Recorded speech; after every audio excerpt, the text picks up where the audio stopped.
Assalamualaikum warahmatullahi wabarakatuh. Alhamdulillah wassalatu wassalamu ala Rasulillah. Selamat pagi anak-anak siswa SDN Bulungan Semarang. Hari ini Pak Muhsin akan menyampaikan materi tentang pendidikan karakter. Apa itu karakter? Karakter itu adalah perilaku atau sifat. Di sini kita dididik supaya karakter kita ini menjadi perilaku yang baik, perilaku yang sopan, menghormati guru dan menghormati orang tua. Adapun karakter menurut para ahli, yang pertama adalah menurut Likona. Apa itu menurut Likona itu? Yaitu sebagai segala usaha yang dapat dilakukan untuk mempengaruhi karakter siswa. Tetapi untuk mengetahui pengertian yang tepat dapat dikemukakan definisi karakter, yaitu karakter yang dididik oleh seseorang untuk menjadi orang yang memiliki nilai etika. Etika di sini adalah kesopanan,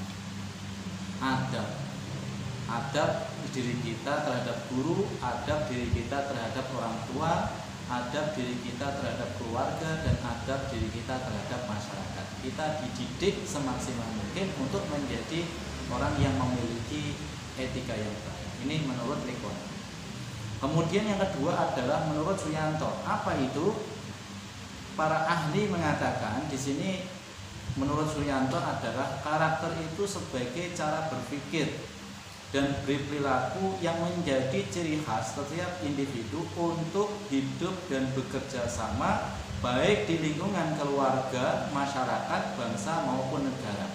Berarti dalam ini kita ditekankan untuk hidup bersama, berkelompok, bekerja sama.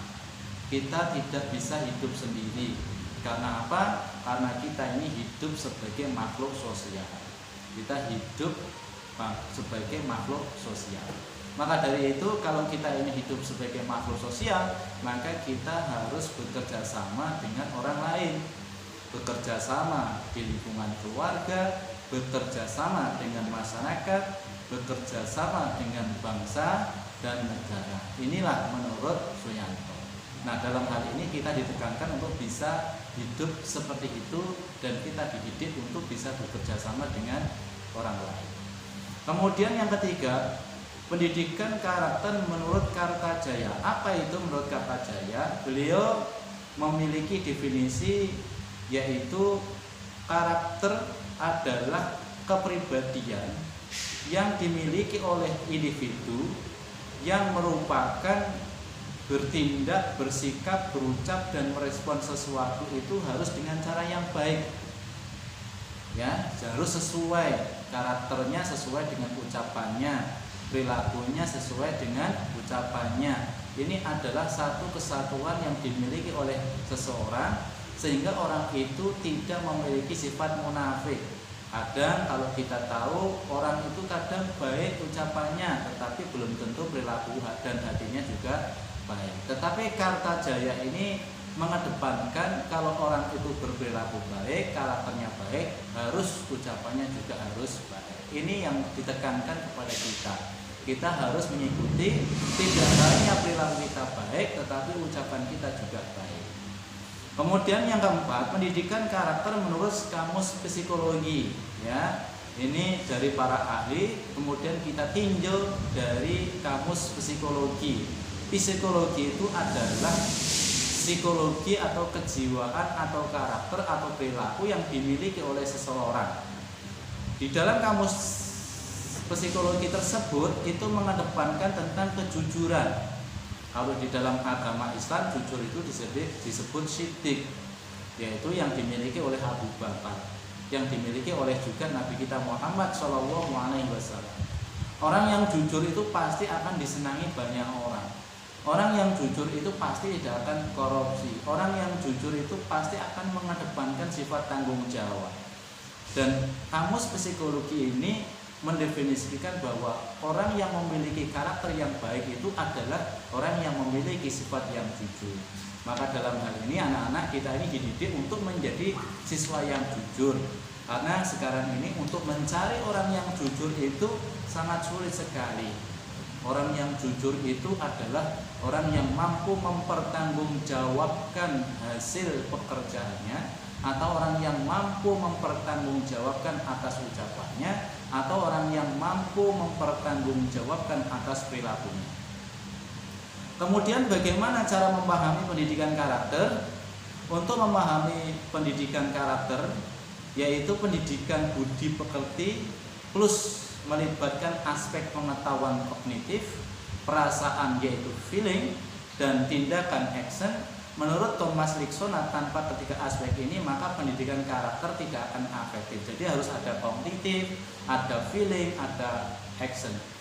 Di sini kognitif itu adalah pengetahuan. Orang yang memiliki karakter yang baik didasari dengan pengetahuan yang bagus, pengetahuan yang memadai, maka orang tersebut adalah orang yang memiliki potensi yang baik yang bisa dibanggakan. Tidak hanya bisa dibanggakan oleh sekolah, tetapi juga bisa dibanggakan oleh keluarga. Di samping juga memiliki pengetahuan, juga harus memiliki feeling. Apa itu perasaan? Dia mengerti perasaan orang lain, lebih-lebih perasaan dirinya sendiri. Contoh, aku melihat orang yang sedang meminta-minta di jalan itu sangat kasihan sekali. Coba seandainya aku yang seperti itu. Ini adalah salah satu contoh bahwa kita punya perasaan terhadap orang lain. Kalau kita punya perasaan terhadap orang lain, maka kita diajarkan untuk peduli terhadap orang lain. Nah, ini karakter-karakter yang diajarkan oleh kita supaya kita ini memiliki perasaan. Di samping juga pengetahuan dan perasaan harus ada action. Apa itu tindakan? Kalau kita melihat orang yang sedang minta-minta seperti itu karena memiliki sesuatu yang tidak bisa untuk mencukupi dirinya, maka action kita apa? Kalau kita ini punya rezeki yang banyak, kita sisihkan, mungkin kita bisa memberi kepada orang tersebut. Inilah 3 hal yang akan yang akan menjadikan kita untuk selalu bersikap pribadi yang baik. Diajarkan untuk kita semua supaya kita menjadi orang yang peduli terhadap yang lain. Ini adalah salah satu bentuk sikap yang diajarkan untuk kita menjadi orang yang peduli terhadap sesama. Ini karakter yang baik. Kemudian ada lagi 9 pilar karakter yang berdasar nilai-nilai luhur universal. Yang pertama adalah karakter cinta Tuhan dan segenap cintaannya. Jadi kita ini mahabbatullah, kalau di dalam agama Islam namanya mahabbatullah. Apa itu mahabbatullah? Yaitu memunculkan secara batin dan zahir untuk selalu cinta kepada Allah. Dimanapun kita berada dan kapan saja kita ada, kita merasa diciptakan oleh Allah, kita merasa diawasi oleh Allah, maka segala sesuatu yang kita lakukan ini adalah berdasarkan kecintaan kita kepada Allah Subhanahu wa Ta'ala. Kemudian yang kedua adalah kemandirian dan tanggung jawab. Seseorang itu dituntut untuk mandiri, tidak boleh ketergantungan dengan yang lain. Kalau masih ada sifat ketergantungan kepada yang lain, berarti dia belum dewasa, belum memiliki kedewasaan. Kita hidup sendiri, kita dilahirkan pun juga sendiri, maka kita dituntut untuk menjadi orang yang mandiri. Orang yang mandiri itu adalah orang yang dewasa, mengetahui kekurangan dan kelebihan atas dirinya sendiri. Dengan mengetahui kekurangan, maka dia bisa menutupi dengan kelebihan. Jika dia memiliki kelebihan, maka harus ditingkatkan kelebihan itu. Jangan sampai kelebihan kemudian menjadi sifat yang tidak disenangi oleh orang lain karena memiliki kekurangan itu. Tetapi kita bagaimana menjaga kelebihan itu supaya tetap dicintai oleh orang lain. Tidak hanya dicintai oleh orang lain, tetapi kita juga dicintai oleh Allah Subhanahu wa Ta'ala. Kemudian yang ketiga adalah kejujuran atau amanah. Kejujuran ini sebagaimana yang Pak Musin tadi contohkan, yaitu sebagaimana yang dimiliki oleh Abu Bakar As-Siddiq, yang dimiliki oleh Nabi kita Muhammad SAW. Jujur, orang yang jujur itu akan dicari oleh orang lain, akan disenangi oleh orang lain.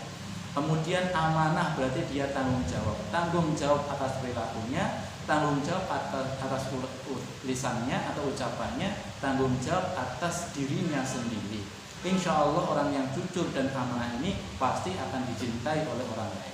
Kemudian yang keempat adalah hormat dan santun. Kita harus memiliki sifat itu, santun, menghargai orang lain, menghormati orang lain, jangan sampai merendahkan, melecehkan, menghina atau menghardik. Itu adalah sifat yang tidak baik. Barang siapa yang menghardik dan mencela orang lain, sesungguhnya dia menunjukkan kejelekan aibnya sendiri. Maka ini yang perlu kita pahami. Kemudian yang kelima, dermawan, suka tolong menolong dan gotong royong atau kerjasama. Dermawan di sini juga sudah kami contohkan ketika kita melihat seorang pengemis atau orang yang meminta-minta. Seandainya kita menjadi seorang yang minta-minta, maka bagaimana rasanya diri kita? Maka kalau Tuhan kita memberikan rezeki yang lebih, maka berilah rezeki yang lebih itu untuk mereka. Karena mereka juga makhluknya Allah, kita juga makhluknya Allah. Dermawan inilah yang diajarkan oleh kita. Kemudian yang keenam adalah percaya diri dan kerja keras. Kita harus punya prinsip, anak-anak. Prinsip apa? Yaitu punya keyakinan diri, punya prinsip bahwa kita mampu hidup tanpa ketergantungan oleh orang lain. Dan kita harus bekerja keras, karena bekerja keras ini adalah kewajiban kita untuk mencukupi, utamanya adalah untuk diri kita. Lebih-lebih besok kalau kita ini sudah berumah tangga, laki-laki adalah seorang pemimpin, perempuan adalah seorang ibu rumah tangga. Bagaimana cara menjadi seorang yang menjadi pemimpin di rumah tangga atau menjadi seorang ibu rumah tangga? Kita harus mampu mencukupi kebutuhan itu. Lebih-lebih adalah kita harus bekerja keras. Kerja keras di sini adalah kita mampu menghasilkan, utamanya adalah uang, dan uang itu tidak lain adalah untuk mencukupi keluarga kita. Kemudian yang ketujuh adalah kepemimpinan dan keadilan. Ketika seorang itu menjadi pemimpin, maka dia harus adil. Tidak boleh tidak adil, tidak boleh berat sebelah. Karena apa? Pemimpin yang adil itu adalah wakilnya Tuhan di muka bumi. Barang siapa dia adil, maka dia adalah sebagaimana wakilnya Tuhan di dunia. Dan barang siapa yang tidak adil, maka dia akan masuk neraka yang pertama kali besok di akhirat. Maka di sini hakim, yaitu orang yang memberi keputusan. Dan orang yang memberi keputusan ini harus adil. Kemudian yang kedelapan adalah baik dan rendah hati. Walaupun kita punya pangkat, kita punya jabatan yang tinggi, tetapi kita tetap rendah hati. Rendah hati ini adalah sikap yang diajarkan oleh Nabi kita Muhammad SAW. Kemudian yang kesembilan adalah karakter toleransi, kedamaian, dan kesatuan. Toleransi itu kita berarti menjadi manusia yang memiliki karakter untuk membuka diri terhadap orang lain, bisa bekerja sama dengan orang lain, bisa bersosialisasi dengan orang lain, bisa interaksi dengan orang lain, bisa tukar pikiran dengan orang lain. Kemudian kedamaian, yaitu membuat damai terhadap siapapun, damai dalam dimanapun kita berada. Dan kesatuan, kita tidak boleh berpecah belah, karena kesatuan ini adalah mampu menguatkan kelompok menjadi satu kesatuan yang nantinya akan menghasilkan sesuatu yang bisa dibanggakan. Kemudian dampak pendidikan karakter. Apa dampaknya di sini? Menurut para ahli disebutkan bahwa di dalam sebuah buku atau buletin, ya, studi Dr. Marvin Berkowitz dari University of Missouri, ya, menunjukkan bahwa peningkatan motivasi siswa sekolah dalam meraih prestasi akademik pada sekolah-sekolah yang menerapkan pendidikan karakter, kelas-kelasnya yang secara komprehensif terlibat dalam pendidikan karakter, menunjukkan adanya penurunan drastis pada perilaku negatif siswa yang dapat menghambat keberhasilan akademik. Jadi intinya dampaknya adalah mampu siswa ini mengurangi perilaku negatif, berarti perilakunya menjadi positif. Kalau positif berarti pelakunya itu banyak mengalami peningkatan pada hal karakter yang positif. Anak-anak yang saya cintai dan yang kami banggakan, mari kita jaga perilaku yang baik, kita mengamalkan karakter-karakter ini yang diajarkan oleh Pak Guru dan Bu Guru kita. Tidak hanya Pak Guru dan Bu Guru yang mengajar pada guru kelas di masing-masing kelas, tetapi kita juga melaksanakan karakter-karakter yang diajarkan oleh guru mapel, baik itu PWI atau guru mapel yang lain. Semoga karakter-karakter ini mampu kita amalkan, mampu kita lakukan, dan mampu kita jalankan. Demikian, semoga bermanfaat. Assalamualaikum warahmatullahi wabarakatuh.